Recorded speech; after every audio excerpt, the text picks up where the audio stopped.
Hey guys, a warm welcome back to the channel. Now, whenever I post any kind of content lately, be it on YouTube, on Instagram, there's only one thing you guys have on your mind. Where is the BBI? What's happened to the BBI? Have I sold the BBI? Well, today I'm going to give you a well-deserved and much-needed update as to why you haven't really seen much content on that car lately. Now, as you can see, I'm surrounded by BBI parts, Ferrari parts, and that is not even half of it. I'll show you the rest of it. So while I jump in the CS, head on over to Carrozzeria Body Shop. Let me give you a quick update about the story so far on this now rather famous BBI build.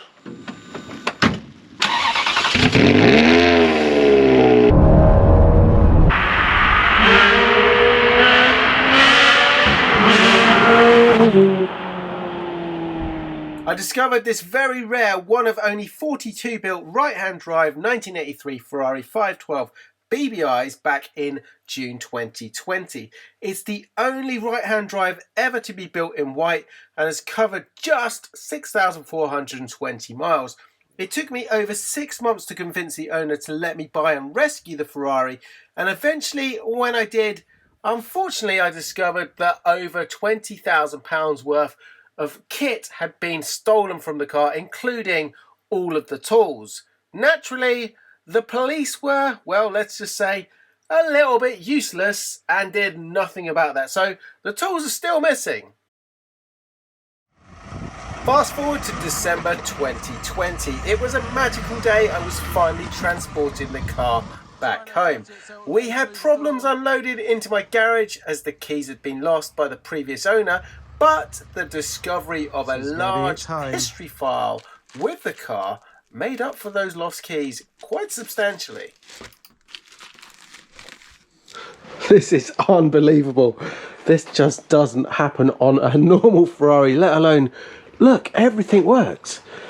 Lights, indicators, front lights, same again on this side. Oh my gosh, this is just not real. Hold on a sec, let's check the back.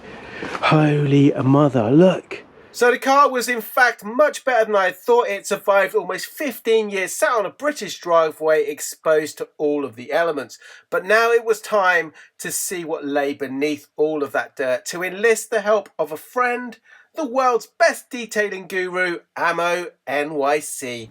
Hey guys, I hope you're doing well. Today we're going to be working some magic on Scott's Ferrari. I am super excited now. I wish I could actually go to the UK. Yes, that's right. We were in the middle of the world's biggest global pandemic, which meant that travel was totally banned. So we had to think outside the box.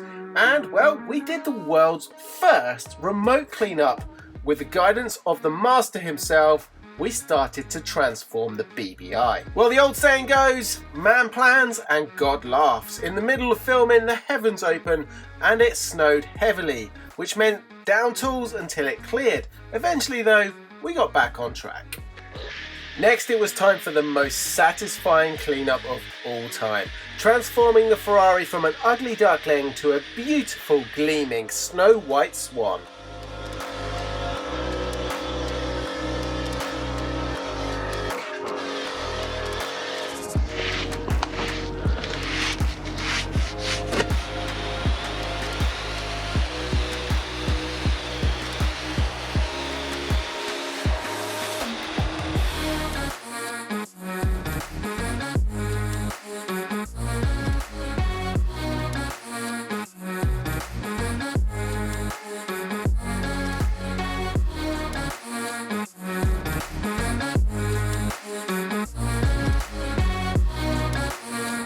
Well guys, what can I say? Look at that. I am blown away at how well this Ferrari has transformed from the car that I discovered just a few months ago.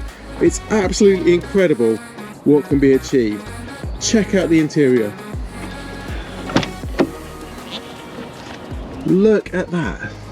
It's that time of year for celebrations and giving gifts, and with today's video sponsor Surfshark, it's the gift that keeps giving. Surfshark has some pretty awesome features. Not only does it help protect you and your devices, that's unlimited devices by the way, it can also save you a lot of money on things like flights, hotels, car rentals. How does it do it? very simple. You see, the companies who provide those facilities look at your IP address location when you're booking, and depending on your country, well, let's just say they tailor the prices to suit. I've just booked a flight to Tampa and saved over £140 simply by bouncing my IP address to a different country. That is the same airline, the same flight, and just a cheaper price.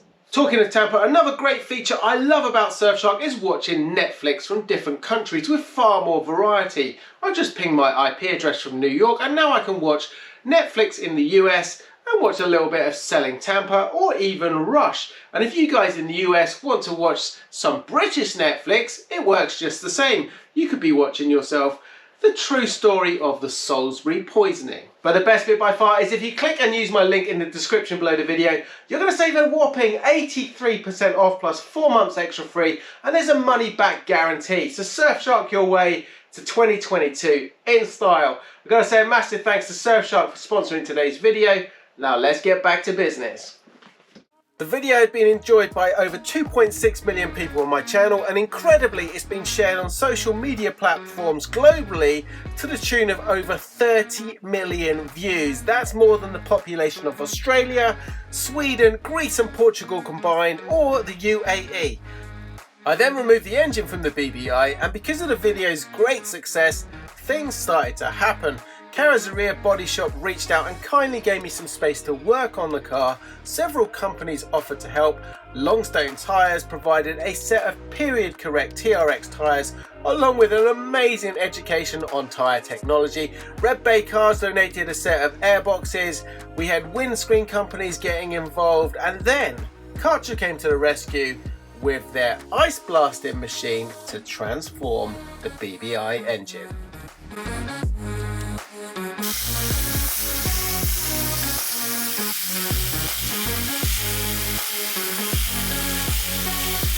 Well guys, there you go. That is almost a full day's work just to do the top side of this engine. But I'm sure I was sent magazine articles featuring my car, had history from dealers who knew the car over the years, and even spoke to the Ferrari driver who delivered the car to the first owner, a Saudi prince, back in 1983.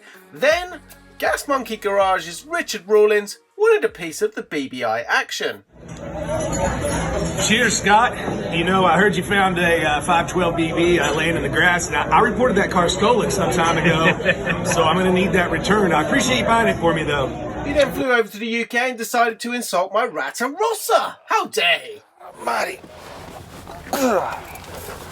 What a box. God almighty. All right, you ready, dude? It even smells in here. Throughout the build, I've learned new skills and have tried hard to keep the BBI project as original as possible, maintaining how it came from Maranello. By using factory techniques to repair the body, be that my poor welding, which looked exactly like it was done on a Friday afternoon back in 1983 at the factory, to leading the bodywork for repairs. The financial costs of the build were not cheap, which led me to find novel ideas to raise funds.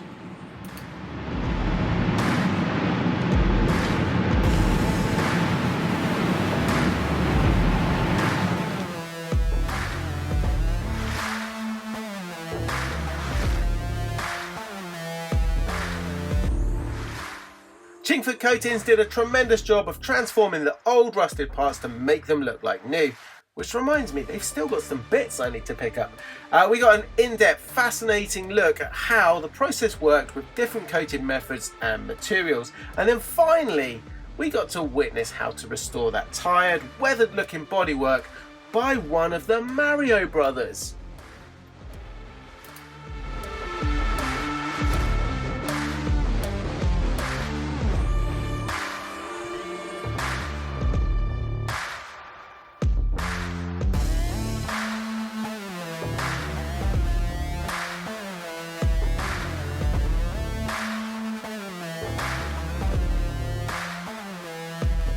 We've also got the flat part here as well. Probably see trying to get that edge is quite tricky to Keep maintaining the edge there as well. Well guys, there you go. That is the story so far, as they say. Let's head inside Carrozzeria, dust off the project. I'm going to show you some really, really cool updates we've got ready to go onto this car. So here it is guys, we're back at the BBI. I got to admit, not a lot's happened on this one. It's been undercover, it's been gathering a bit of dust, some of the parts over there. Let's pull the cover off, let's have a look around it, and I'm going to tell you some of the plans and show you a couple of things that are very cool, some updates on this one. Let's go. We want to do this.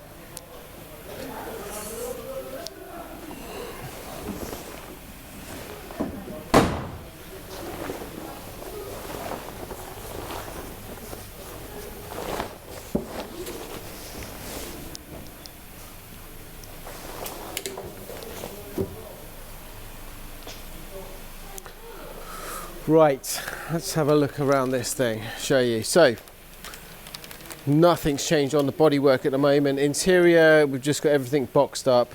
A little bit of dust in there, that's gonna all blow off. But, first jobs we need to do on this are all really to do with the framework. We need to finish off just taking that back here. We're gonna then spray the paintwork, the framework, and then we can start building it up again.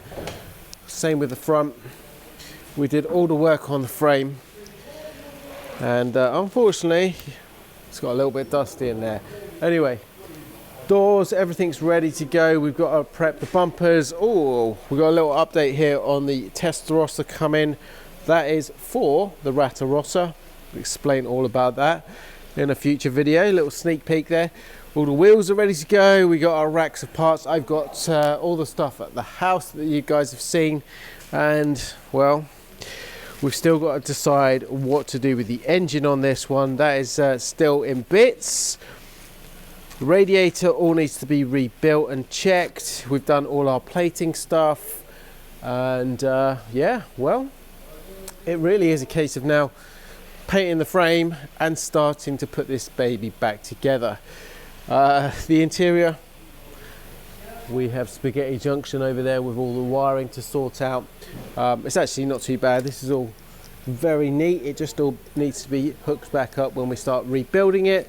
But let me show you a very cool little update. Now, as you can see, all of the suspension for the Boxer is, well, it needs a complete refresh, a rebuild, probably some new springs and definitely some new bushings. This is going off to Koni, who have kindly agreed to do that job for me on the Boxer.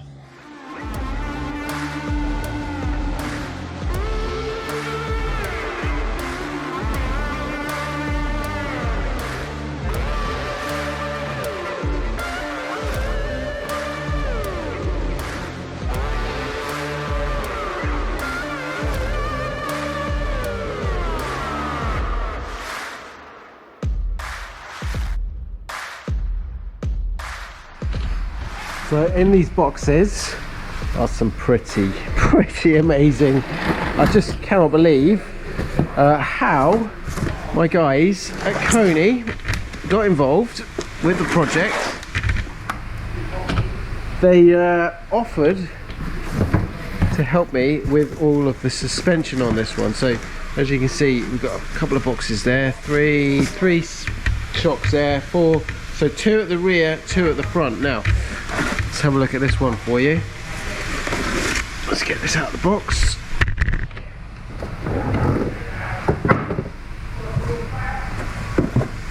Guys, check this out. So these look like new. Well, they are actually the original shocks that came off the car.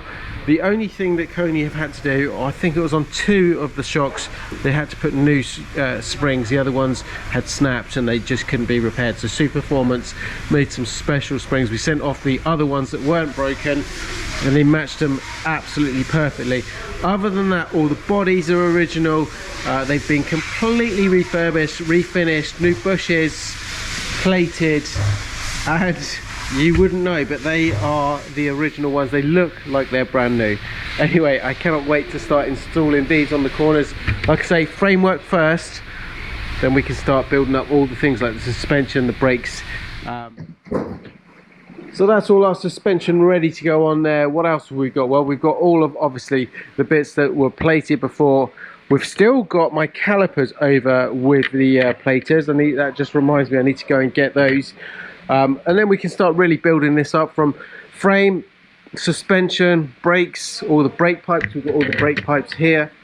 All new fittings. They're all ready to go on. We've had the powder coating done. So yeah, we've got a few little things that we are going to need to do. Like I say, the radiator, that needs to be completely rebuilt. We got a new fan there to go on it. Exhaust is another one, which is a tricky one. Missed out on an original exhaust. These are quite rusty, so not sure if they can be repaired.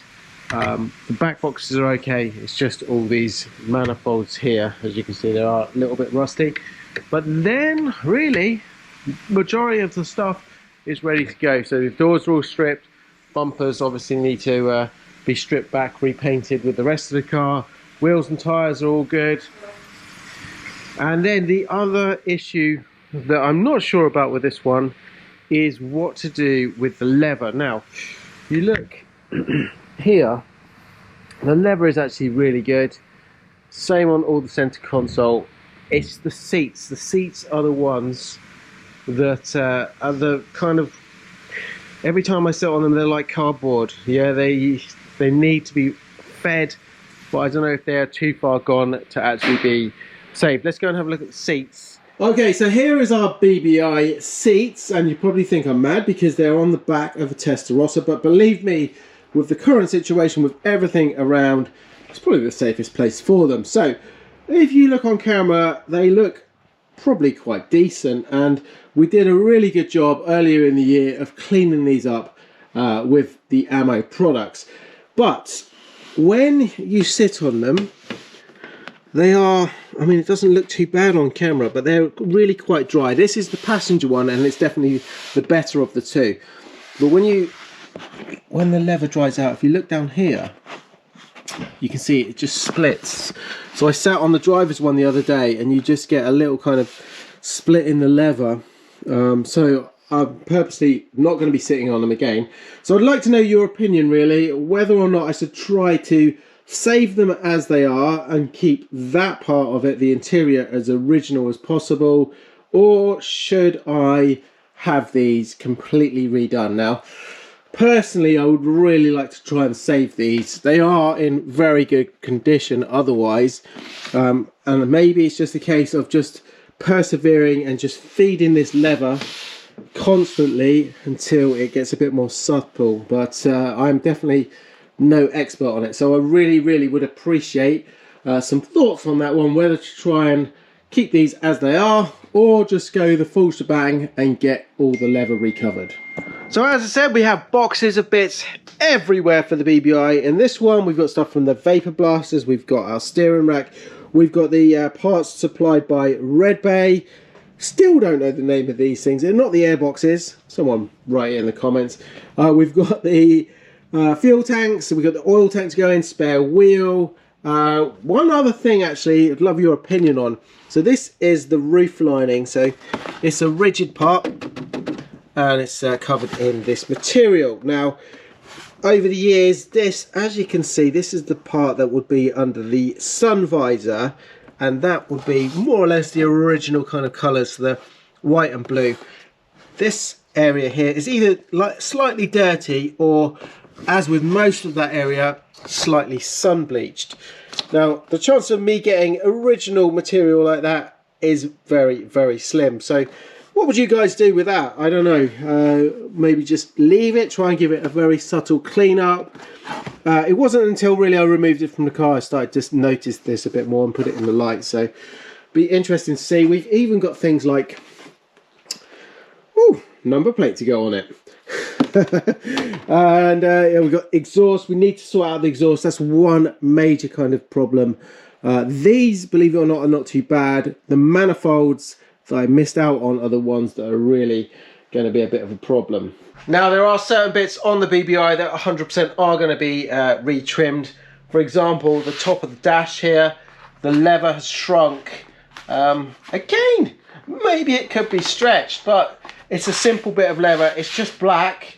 And yeah, again, around here you can see around the vent here it has shrunk too much, so we probably cannot fix that. So that will 100% get replaced. It's not blue, it's just black, which I always thought this was blue, but there you go. So we're just a case of popping out the vents there, and then just retrimming that. It's a flat panel otherwise, apart from the cutouts here. So that should be relatively easy. And then we have other pieces like this. This is the parcel shelf piece that sits behind the seats. And unfortunately, it was really quite good. All of this side here, really nice. But as I removed it, again, because some of the leather is like cardboard, this is obviously right next to the window. Now, as you can see, it's just torn that leather there. If I show you from the other side, look, this is just like cardboard. So maybe that could be repaired, but it might be, again, it's not too bad. It's a simple piece to retrim. It's just finding someone who can cut the holes like that. Now look at this, guys. It's got so bad storage wise. I've got boxes of boxer parts in my spare room. We've got more stuff from the platers here, all shiny, lovely stuff ready to go on the car. We've got the clock faces here. Still got issues with these. They've gone a bit milky. They need to be rectified. We've got boxes of brand new stuff here, service items, loads of new bits that I've bought for the car ready to go on. The lights there. So this is what it takes when you've got a full restoration project. Well guys, there you go. You wanted to know what was happening on the BBI project.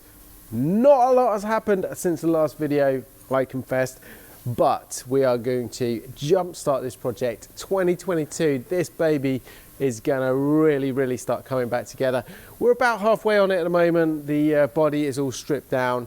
Few little bits to do, and then we can start getting this one in the spray booth, painting that frame, painting the body.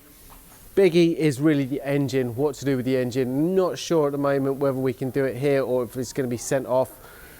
Doing so much with this project so far, I'm kind of tempted to go the whole shebang and just get that engine absolutely perfect. Take no risks on it. Anyway guys, hope you enjoyed it. If you did, don't forget, give it a thumbs up. Make sure you subscribe, because this is going to really start taking shape. Anyway, see you guys very shortly in the next one. Ciao for now.